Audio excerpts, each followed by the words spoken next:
दोस्तों नमस्कार। आप देख रहे हैं अपना चहेता news channel Jalaun Times. Lok Sabha चुनाव में इस बार मतदाताओं ने जिस तरीके का जनादेश दिया, किसी भी पार्टी को स्पष्ट बहुमत नहीं दिया। हालांकि मोदी जी की पार्टी को ही, यानी भारतीय जनता पार्टी को ही सबसे बड़ी पार्टी के रूप में रखा और ये अवसर दिया कि तीसरी बार भी सत्ता मोदी जी संभाले, तीसरी बार भी प्रधानमंत्री पद की शपथ लें। लेकिन साथ साथ में ये एहतियात बरतें कि विपक्ष के साथ टकराव का रास्ता चुनने की बजाय, मनमानी करने की बजाय सबका सहयोग लेकर, सबको विश्वास में लेकर सरकार चलाएं। और इसके अनुरूप मोदी जी ने भी जताया कि नहीं, उन्होंने जनादेश की इबारत को पढ़ा है और उसी के अनुरूप कार्य करेंगे।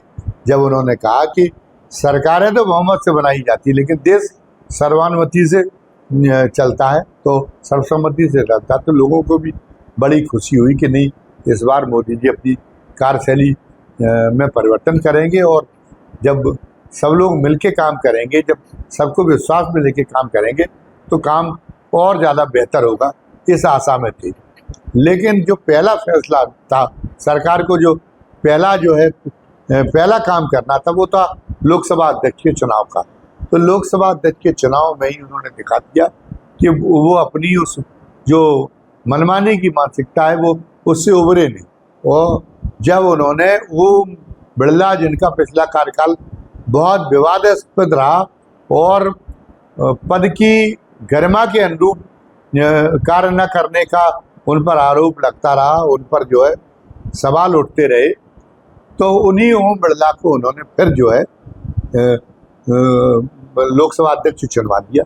ऐसा नहीं कि कोई बड़ी सुखाप के पर लगे हों ओम बिरला के अंदर, वो केवल उन्होंने इसलिए चुनवाया कि वो ये दिखाना चाहते थे कि हम तो पहले की तरह की हेगड़ी से काम करेंगे, जो बाकी जो कुछ होता है वो होता रहे, लेकिन पहले की तरह की हेगड़ी से काम करेंगे। उनकी हनक में कोई अंतर नहीं आया।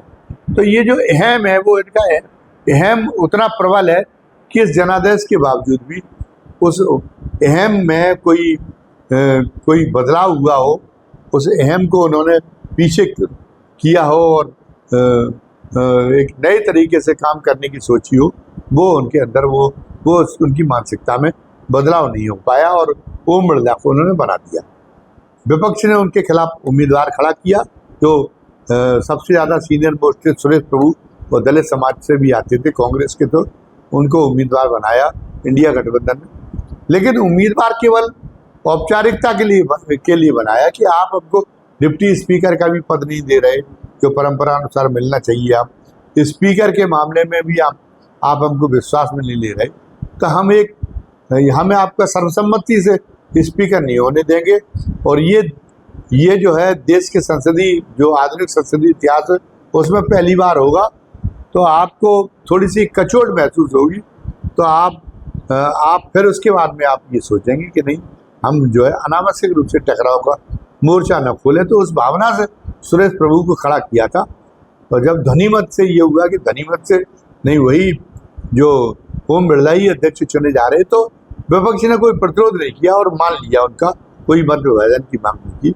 और उनको जो है खुद जो नेता प्रतिपक्ष चयनित हो चुके राहुल गांधी, वो प्रधानमंत्री के साथ साथ वो भी उनको आसन तक बिठाने के लिए आसन तक बिठाने गए उनको, ओम बिरला को। तो अब उम्मीद ये थी कि ओम बिरला भी उसी बड़प्पन के साथ काम करेंगे और प्रधानमंत्री जी को भी ये विपक्ष का ये रवैया पसंद आया होगा। लेकिन नहीं, वो तो अहम उनका इतना प्रबल है कि वो नीचा देश का चाहे कुछ भी हो जाए, संसदीय व्यवस्था का भी कुछ भी चाहे कुछ हो जाए, चाहे कि उसकी छवि बने देश की संसदीय व्यवस्था की, लेकिन वो जो है वो विरोधियों को नीचा दिखाने का कोई अवसर गंवाएंगे नहीं। इस भावना के साथ में उन्होंने ये काम किया कि जो, और उनकी इस भावना की पूर्ति के लिए कि उन्होंने ये काम किया कि ओम बिरला पहले की तरह ही कि अपनी जो है वो मुद्राएं दिखाएं,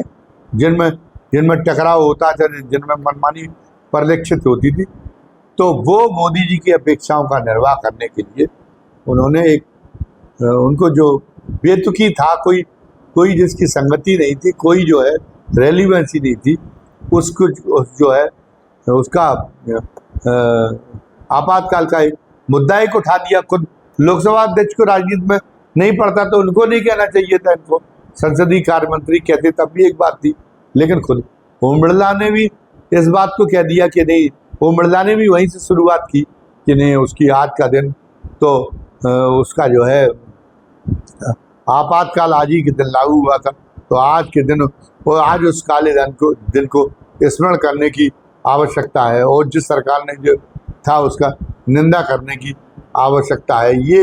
ये कह के उन्होंने भी शुरुआत कर दी कि नहीं, वो भी कहीं से बदले नहीं है, वो जो है पहला कार्यकाल जैसा गुजरा होगा वैसा गुजर जाए, लेकिन वर्तमान कार्यकाल में वो विपक्ष के साथ में भी स्वादपूर्ण नाता दिखाने की कोशिश करेंगे। ये अगर इस गलतफहमी किसी को हुई हो तो उन्होंने इस गलतफहमी को मिटा दिया। और सरकार ने भी ये जानते हुए भी, हालांकि आरोप सरकार ये कह सकती है कि इसका मौका तो विपक्ष ने दिया कि जब आप प्रोटेम स्पीकर के उसमें शपथ लेने आए, प्रोटेम स्पीकर के जेर क़यादत उनके तत्वावधान में शपथ लेने आए, तो आप संविधान की पुस्तक लेके क्यों आ गई? आपने क्यों टकराव का रास्ता चुना? इसलिए हमें टकराव का रास्ता चुनना पड़ा। ये आप कैसे बच सकते हैं? और आप अपनी जो आपके ऊपर ये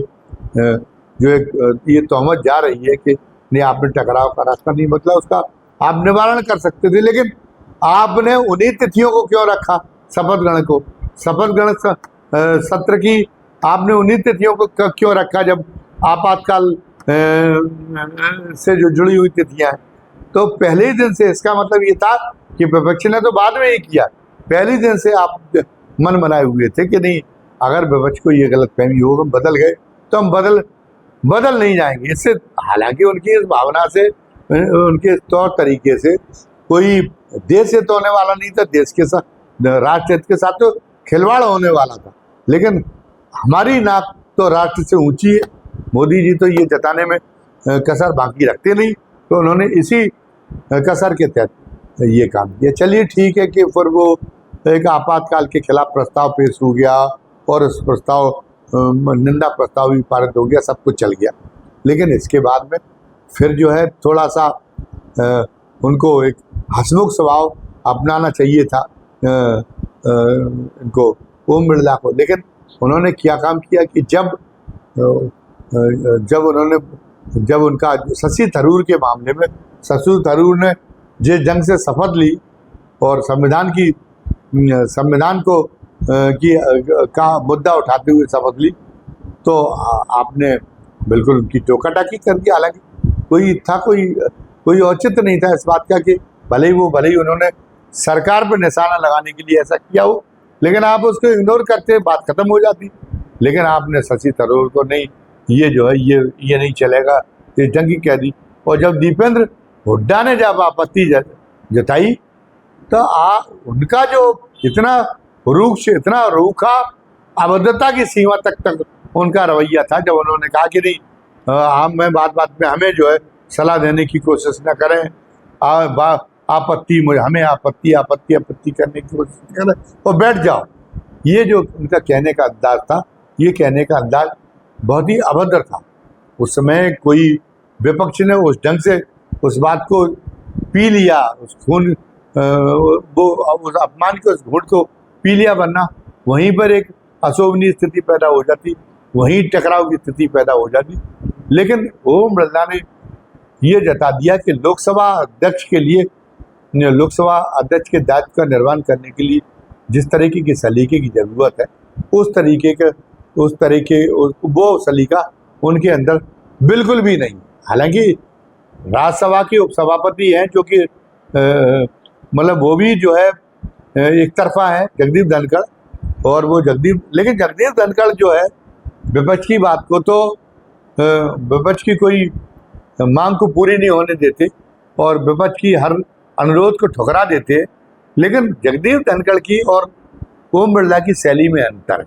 एक तो जगदीप धनखड़ कानून के अच्छे जानकार, तो वो जो विपक्ष की मांग को जब दरकिनार करते, विपक्ष की मांग को जब ठुकराते, तो वो पूरा उसके साथ में पूरे कानून कानूनी आधार लेके वो बात करते हैं, बड़ा तार्किक उनका आधार होता है, तो उसमें एक तरह से एक दम रहती है। और दूसरी बात ये कि उनकी बॉडी जो लैंग्वेज है उसमें व्यवहारिक कुशलता नजर आती है। वो उस तरीके से डपटने जैसे अंदाज में, भाई आप भी तो एक लोकसभा अध्यक्ष है, आप भी तो लोकसभा के एक सदस्य ही मामूली, आप अध्यक्ष के आसन पे बैठ गए, इसका मतलब ये नहीं है कि आप कोई विशेष तरीके से चुने गए हो चुनाव में, आप भी उसी तरीके से चुने गए। तो और हर सदस्य माननीय, तो आपको सदस्य का सम्मान, उसकी बात माने या न माने, लेकिन उसके सदस्य का, उसका सम्मान को तो आपको स्वीकार करना चाहिए।